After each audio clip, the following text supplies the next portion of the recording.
Hi, I'm Lee Walker, and I'm the Profit Accelerator for Daily Driver Consulting. I'm on the online prosperity show where today we're talking about people, process, and profit, and how to make your business and your people operations from the thought of being a cost center to a profit center, and how to do so and why.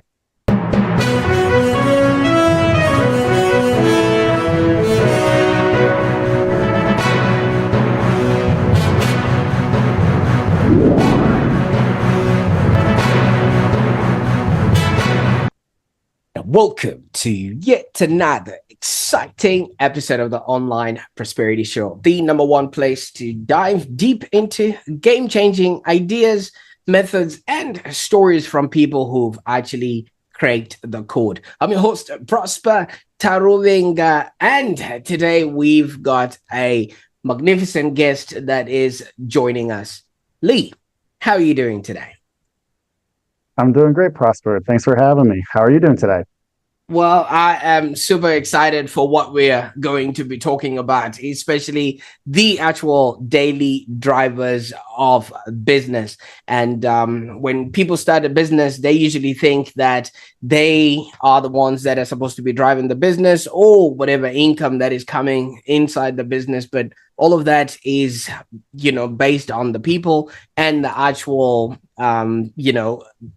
everyday activities that are happening. And I think we're going to be touching up on those things. Now, for those that are meeting Lee for the very first time, I want to ask you maybe if you've ever felt stuck with either growth or overwhelmed by the people side of your business, or maybe puzzled by how to scale without losing that human touch, especially these days with AI and all this technology. And we feel like we're actually moving further and further away from the people that are actually paying us for us to be in business. Then this show is definitely for you. Because in today's episode, we're going to be hanging out with Lee Walker, the founder of Daily Driver Consulting. And he is a master of making small businesses run smoother, smarter, and more people centric. And basically what Lee does is he fixes the frustrations of team dynamics, the growing pains, and also workforce strategy. I've always heard people saying that the biggest problem that businesses face is the people side of things. And I'm hoping that we'll be ironing that out throughout this conversation. And trust me, by the end of this podcast, you either feel like you've walked a mile in Lee's shoes, or you actually can do and have a business that's profitable and enjoyable. And talking about walking miles, Lee, you don't do a lot of walking, even though your last name is Walker. You actually snowboard your way through life. Tell us a little bit about your journey and what has brought you to you getting started with Daily Driver. Familiar to my name, I do quite a bit of hiking as well. About 2 months ago, you could have found me hiking the Salcantay trek up to Machu Picchu in Peru. But snowboarding is definitely my wintertime passion. I've been doing it for a little over 20 years now. Unfortunately, I didn't get a chance to do so this season because I've been in South America. But to actually answer your question, basically, throughout my life, I've always had a really big passion for understanding the social dynamics of what was going on between people. And that culminated in my bachelor's, graduating with a master's or bachelor's degree in psychology with a minor in business. And unfortunately, they didn't have business psychology, aka IO psychology, or industrial organizational in the university that I went to. And because of psychology, I knew I had to go and to do a master's anyway.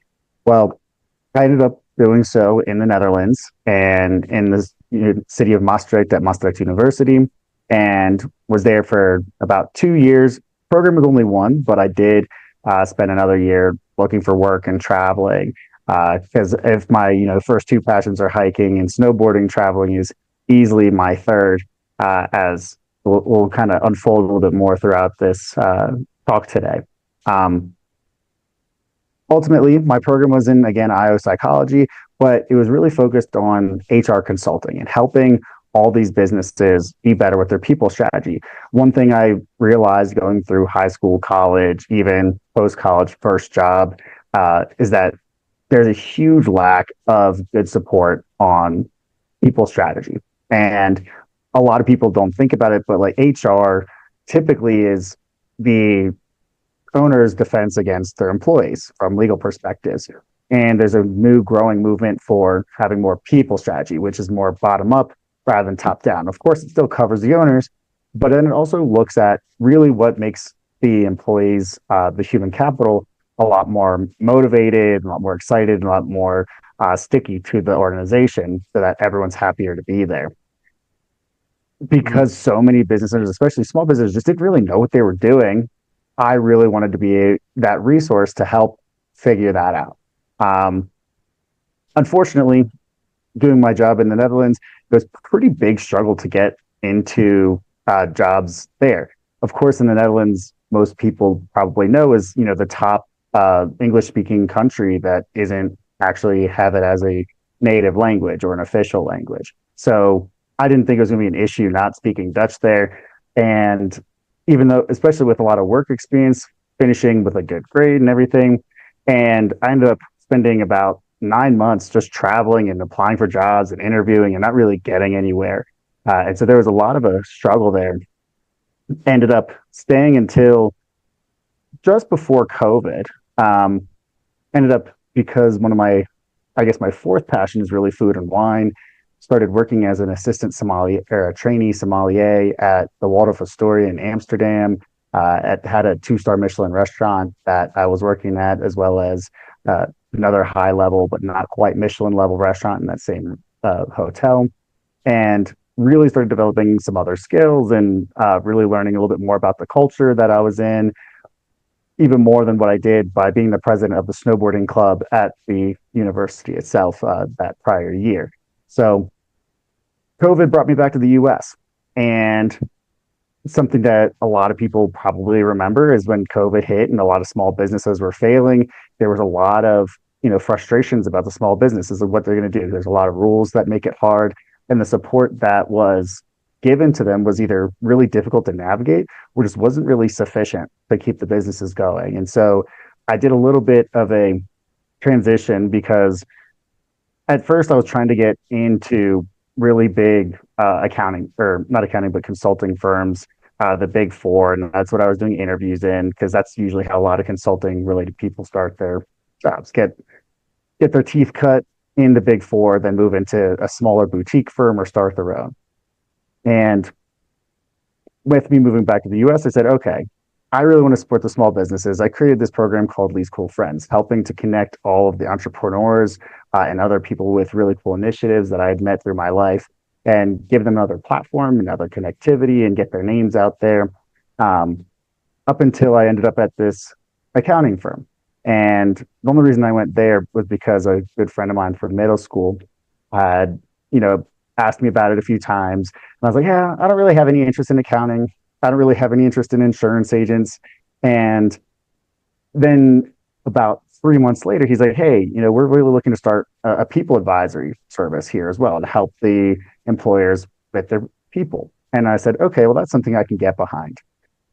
Fast forward about 3 years, I moved from being one of the main service people, building a fractional CFO service there, or helping to build that, completely building a people advisory service for the clients we had, being our internal HR as well, and then eventually just growing out of that role and moving into my own business. So last September, I decided to go off on my own, and really at that same time was looking at moving to South America to learn a little more about culture, learn some Spanish, see some different perspectives.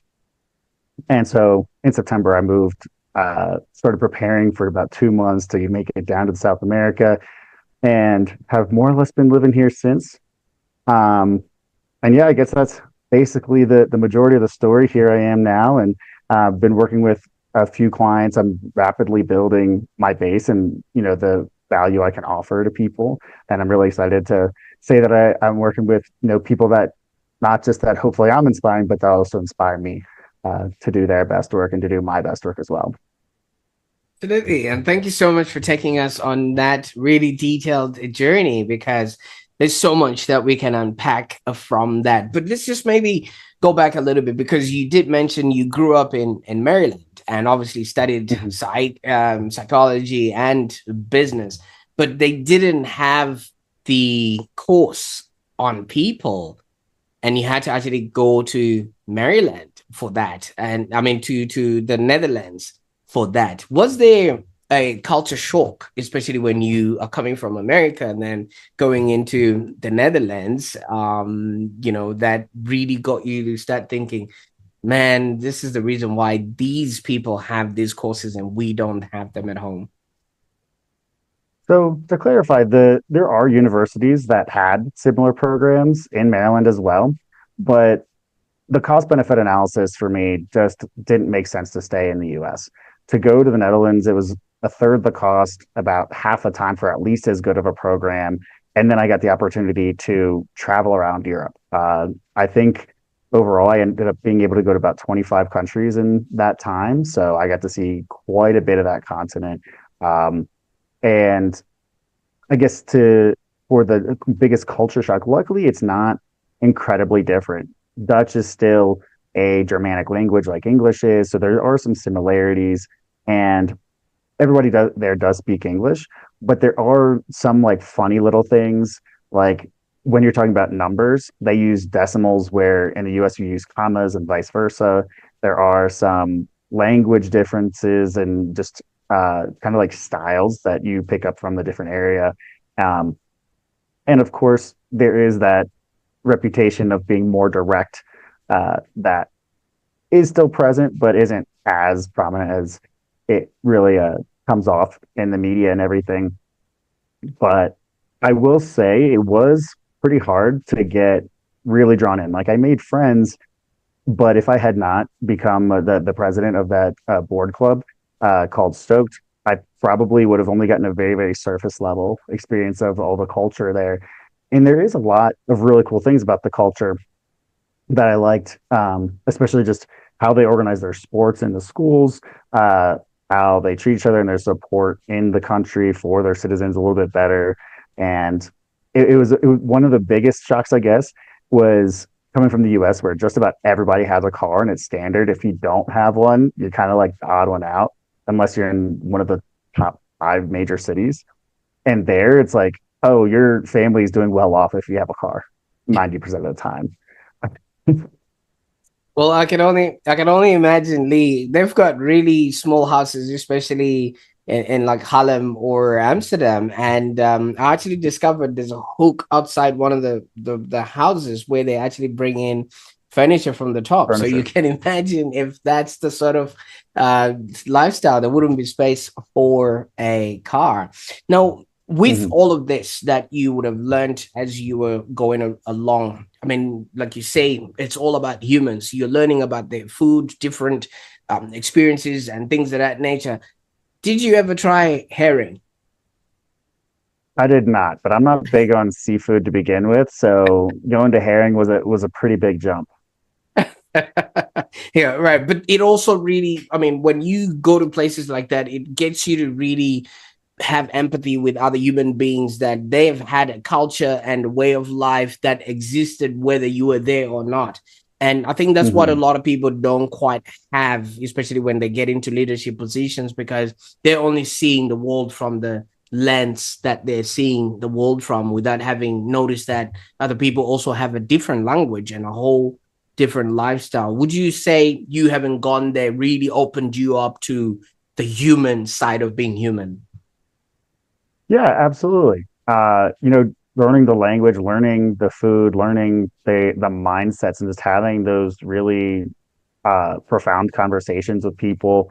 Um, we used to do like dinner meetings every week, and so it's just really nice. That's actually also living there how I actually started to get into cooking, and doing like dinner parties on a weekly basis with my friends, and you get to really like spend the time digging into them more versus like normal college for me, which was 90% if not doing classwork or working, was partying. And that's all very surface level. So it is a little bit different of a dynamic.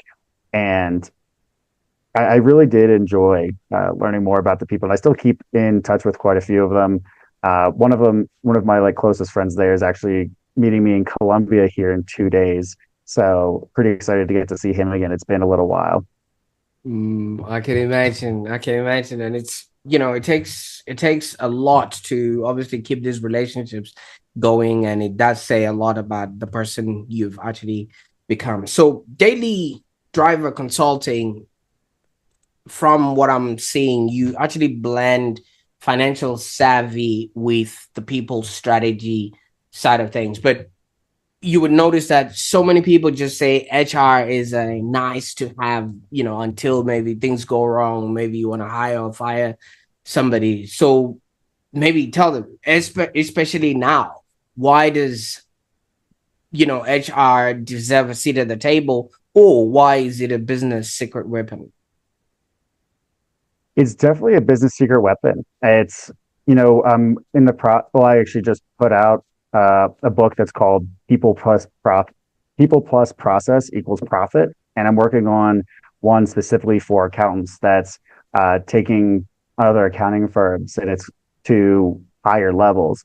And that one's going to be called um, Compliance to Advisory. And that's going to be really the mindset behind it is yes, there are compliance aspects of HR, just like there's compliance aspects of accounting, there's compliance aspects of legal, and they're missing an entire field of strategy that having the right person and having them motivated correctly can really do phenomenal things for your bottom line, having your profit, having your more revenue.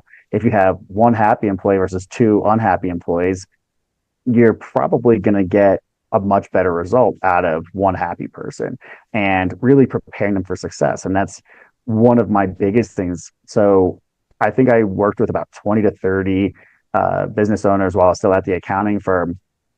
And the first three things that we built out, because they just never really thought about it, was having a structured interview process, having a structured onboarding process, and then preparing people to move up in your firm. So many people just think, I need to hire this position.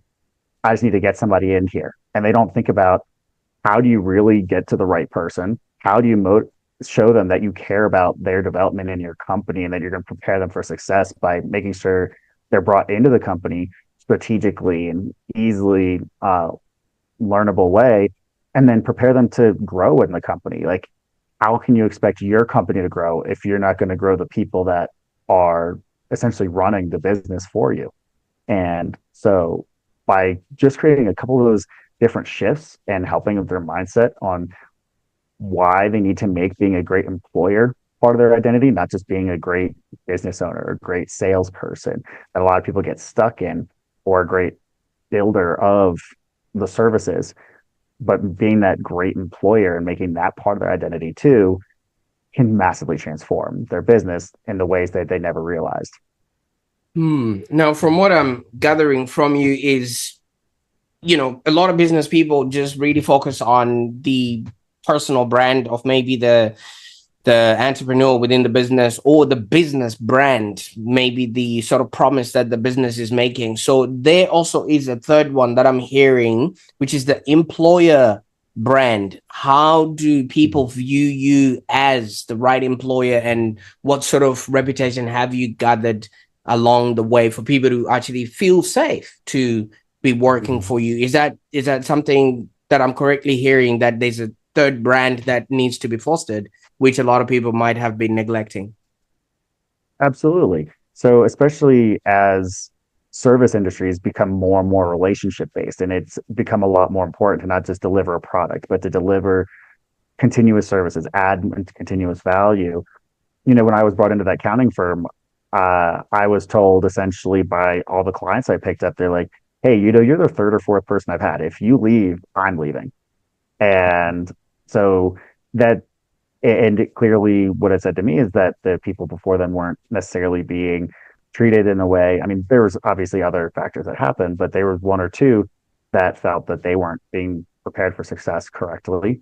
Um, and so I understood that pretty strict on. I mean, when I went through the onboarding process, the interview process, pretty much every process I went through, I just started really changing the way it worked and made it much more professional, much more up to date, much more comprehensive. And that's what I do with businesses now is, especially since I've built a lot of these tools, a lot of these practices, I can just say, hey, look, I've already built this. Let's adapt this to your business because that's going to be what makes a difference and gets you the right people and gets them prepared. So I don't know if you've ever heard the statistic, but the Society of Human Resource Management came out with saying a few years ago, for every employee that leaves that you want to stay, you lose between 50 to 200% of their salary getting Mm. somebody else there.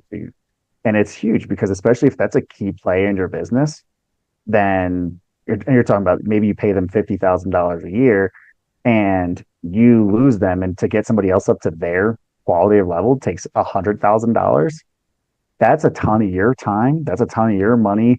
That's so much wasted. And if all they were asking was like a $10,000 salary increase, that's a $40,000 net loss that you just took from essentially a little bit of either ignorance or greed in all reality. You're just not looking at the bigger picture when that happens. And so, especially now that we have more access to information, Glassdoor and a few others, people are being a lot more conscientious about, do I want to work for this company or not? You know, they keep talking about the great resignation, there's quiet quitting and everything. And I've seen a lot of examples, and I truly believe that that's not an occurrence that really happens when you take care of your team the way you should be.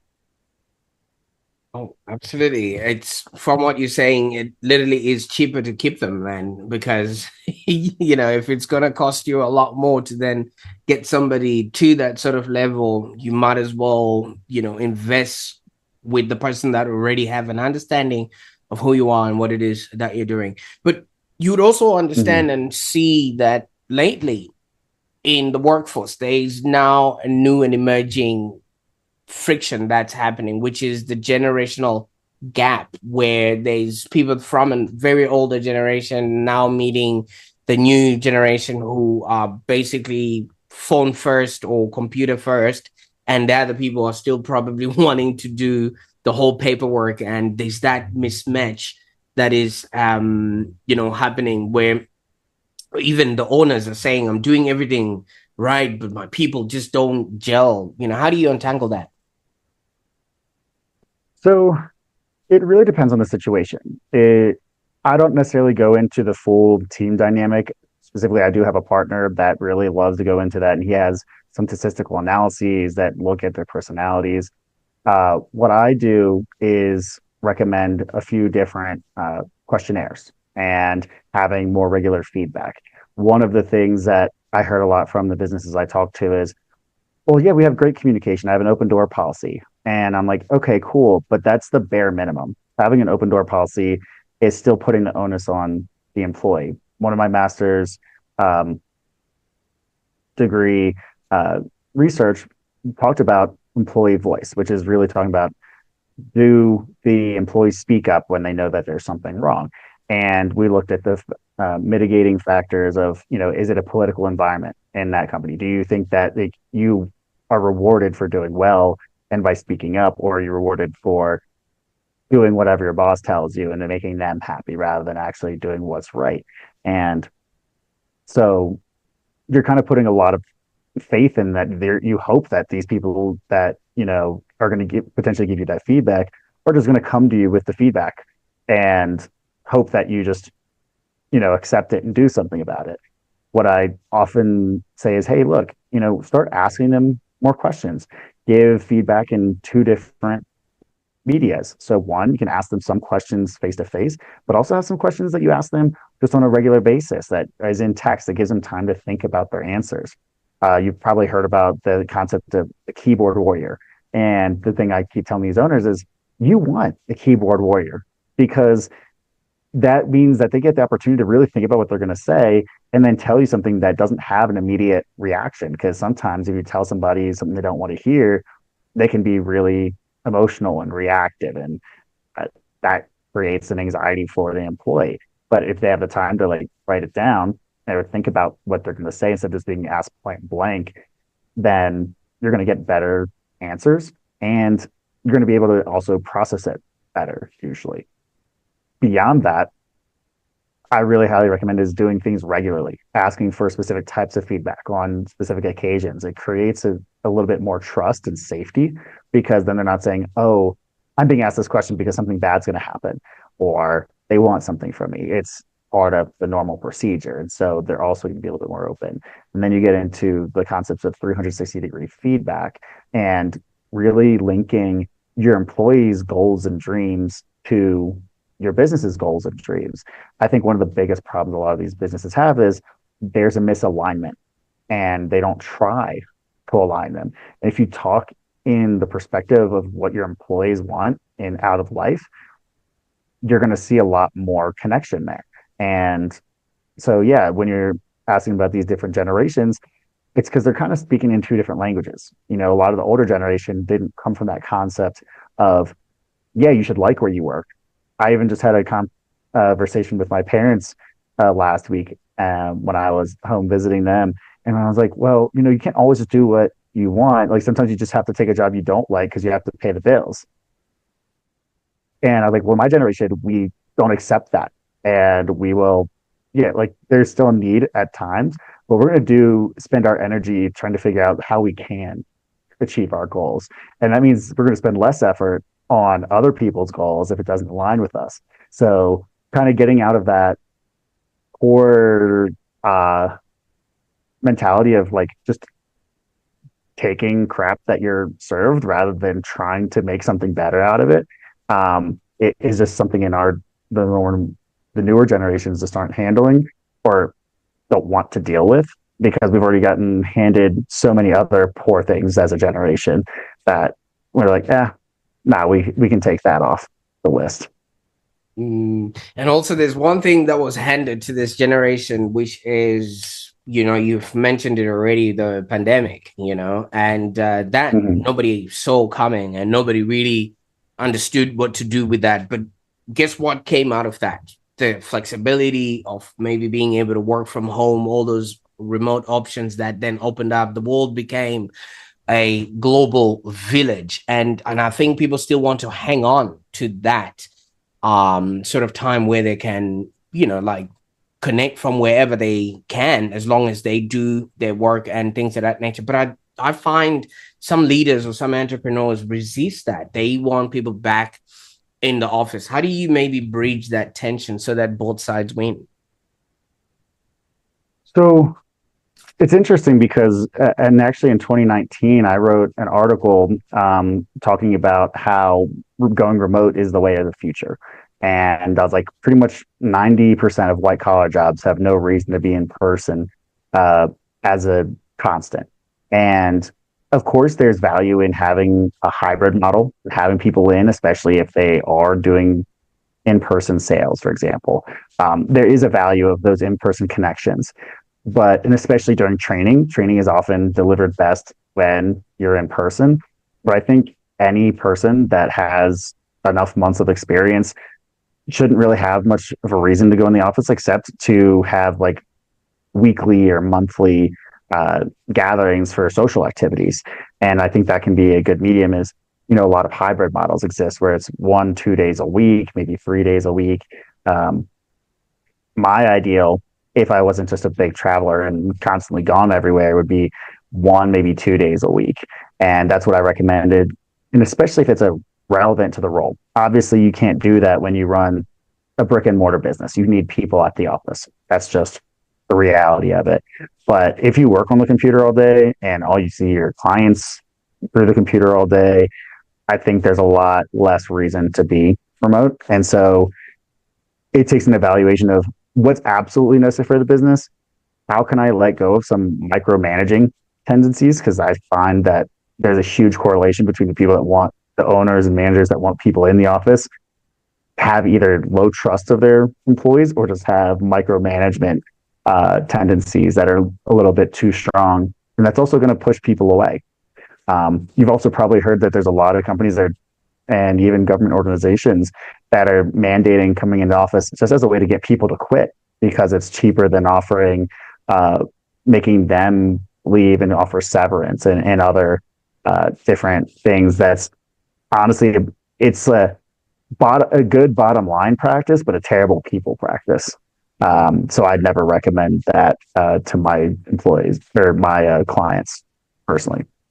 I mean, obviously, you you wouldn't like doing that and knowing that you're doing that on purpose. I mean, I was reading somewhere today where a really major bank had made a mistake where they sent out an email actually firing almost 200 people, and then they're claiming that it was a glitch in the system. But obviously that email was already written, it just didn't show up by itself. So people are really being taken away from the empathy side of things, and obviously not really caring about the people side of things, because for all I know, that's what I now know about that brand based on that sort of activity they've done to their people.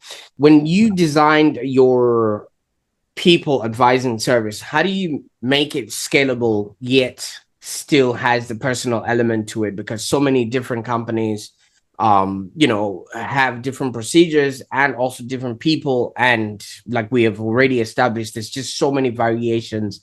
It's like a good wine. It comes in complex but still approachable. So one of the main things is creating a template that is just covering significantly more than what others do. Um, Now, I built originally a lot of these tools and practices for the accounting firm I was in. And then secondarily, after building those, I took that to the clients. Now, luckily, the entire client base of that accounting firm was insurance agents. So it was very similar builds. Of course, there's different owners, there's different people on the teams themselves, but it was largely replicable through a template and then customizing it down. Now what I do for it is not too dissimilar. I still keep adding to it and making it more and more um, comprehensive, and make sure that ultimately what it comes down to is that it's very much exceptional and non-ordinary to a level that I also use those templates to spark conversation with the owner. And each tool also refers back to other tools, because there's no tool that lives or no practice that lives in a vacuum. If you are interviewing people and what benefits you offer, and so even building in that onboarding process is like, okay, here are now 15 more things that we can and should build to make this really, really fully thought out, and really making sure that you're having the best experience.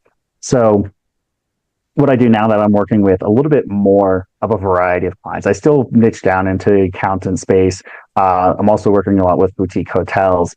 Is once I have, my generic one, I can then cater that a little bit more to that niche, and then in that niche, then take that to the next level to the individual, and that allowed me to have some level of expertise beyond just the overall people advisory, and then continue to add more and more value. And it also helps when you already work with an industry that because then you have a lot more language in common. You know a little bit more about the uniqueness of their procedures and how their people tend to think a little bit more often. And so ultimately, that's the way I make it scalable, is starting with a really comprehensive template and then say, hey, look, for your industry, these things don't make sense, but these things do. Or for your company, we don't need all these very specific things. If you only have a couple employees, obviously we're not talking about management training yet. We have that down the road once that comes to be relevant. And that's how it really scales, by starting with something that covers everything and then narrowing it down to what's relevant at that time and coming back to things as they do become relevant, if they do. Absolutely. And I mean, at the core of it all, we're all humans. We all have our goals, our needs, our wants, and things of that nature. We then subdivide ourselves into little groups just based on the interest. And I'm supposing that's how you would be doing it. But as you go into different into different industries, there will be a lot of myths, especially when it comes to people and HR and things like that. Like in some industries, they would say recruitment is just a lot of headache and a lot of admin, or people operations is actually a cost center in and of itself, where all the money from all the profits of the business just go to the people and things like that. How do you flip some of these myths on their head? So that's a great question. You know, any part of a business can be a cost center if you don't do it right. Marketing can be a cost center if you're not actually getting anything out of the marketing, which I do see a lot of businesses marketing a ton and getting like a 50% return on, then they should be getting, 500% return on it. And you can do that with accounting if you're not doing it right. You can do that with business development. You could be chasing off people. I think so, along with the huge lack of focus on the mental health industry here in the US, we also, it ties in to not really caring a lot about, the mental state of the employees and realizing that because it was put lower in the industrial industry, the industrial age, where everyone's like, hey, we're going to try to make people as robotic as possible. And we're going to have, you have this one very specific task and not really worry about else. And now as people are, their roles are becoming a lot more complex. They're not really, there's a lot of owners and businesses that aren't thinking about that. Complexity breeds more openness and more ambiguity, that really having that people centric mindset is actually a value center, because kind of like I touched on before, having one really happy employee that's being rewarded appropriately can make tons and tons more than than somebody that's not happy, especially on the sales side. Going back to you losing a really big employee is, up to 200% of the salary that you paid them. And you can also then use that to attract partners. I know when I look for partners, I want to make sure that they're treating their employees right, because if they're not, they're probably also not treating their clients right. And I don't want to be associated with businesses that do that. And so as businesses get really noticed by their clients and how they're treating their employees, that is something that separates you on the brand of the employee brand, as you mentioned earlier. And by having the right people there will bring more clients to you. And if you just invest in them and they bring their friends that also then become great employees, and you create this chain reaction of constantly building up the business and them bringing in clients. I know I'm not going to, if I don't like my job, I'm not going to refer my friends to go work there. I'm not going to go, reach out to other businesses and be like, hey, you should work with us and bring us in. That's usually the best way to get more business and make more money, is by just having your own team talking about it and being a champion of your business. And so many don't do it because they have no reason to. Oh, absolutely. To fulfill the role that they're doing and get a paycheck in between. Whereas if you can actually activate these people to be your champions, like especially these days on social media, employee generated content or employee advocates are the actual biggest drivers. So you can imagine if you've got maybe 30 or 40 employees within your business, you can literally maybe activate, even if it's half of them, that's 15 influencers that are out there that could be speaking, praises to your brand and things of that nature. But yeah, I mean, obviously it's things that, people would really need to have an understanding of how it actually works. Now, your journey really touches on operations, psychology, travel, culture. Because if you zoom out, this is like a collaboration of a lot of things that really compose a human being, where we're not just out there for work, we're not just out there for producing some sort of result. We also have to have a life. And when you combine all of this, how do you find the work that you're now doing complementing just about every aspect of the person you've become? It's interesting you ask that. To some degree, everything I do is now business related for the most part, with the exception of certain friendships and family, of course. But, the consulting work is my main thing, but I also have an Airbnb or a short-term rental house. And because I travel so much, I actually recently created this travel agent aspect of my traveling business, and I've got a couple others where I just have partners that are doing things in different states and different countries right now. I have a really good friend in Peru that when I was down there for like 5 months, I was talking to her about how the dating scene was.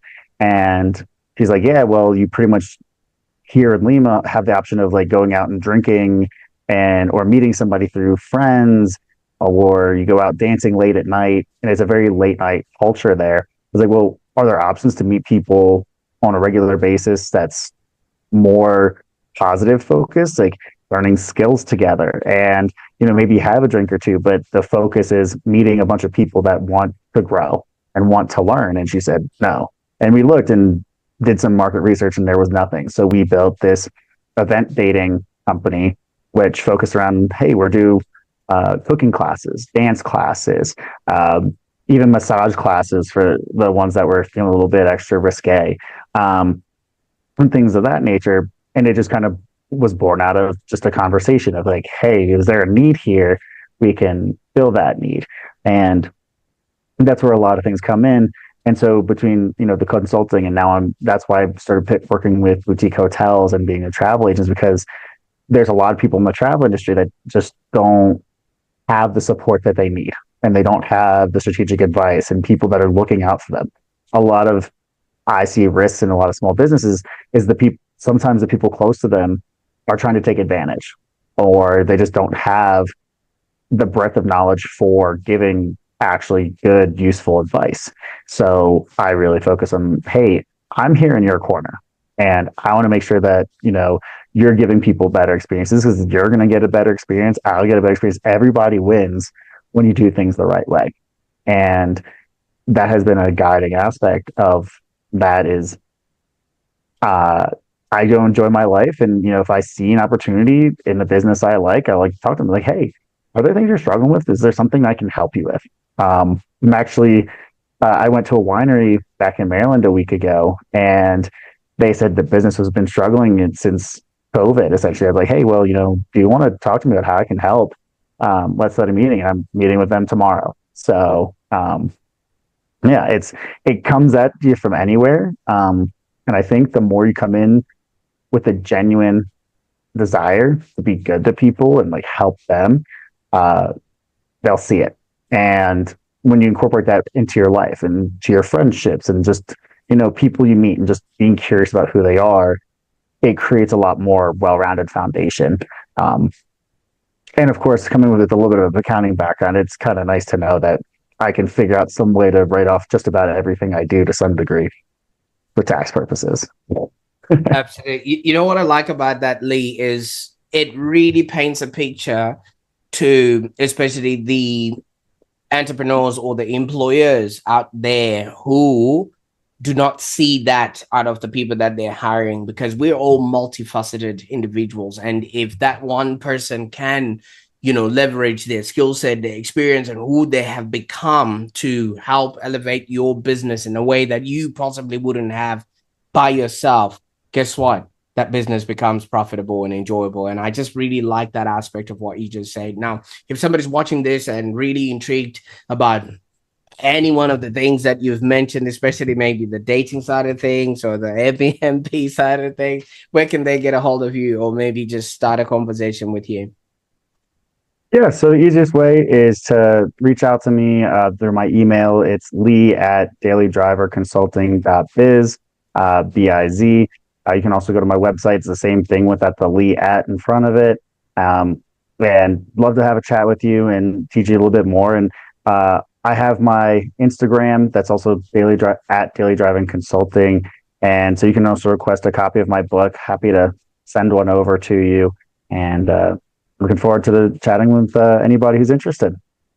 Fantastic. I'll make sure that all those links are in the show notes and then people can get a hold of this. I mean, now that you've taken us into your world, Lee, you've excited us about all the travel, the snowboarding, the wine tasting, and everything else. What's next? What are you working on right now that we can also be excited about and rally behind? Knowing that we're now going to be following you for more information.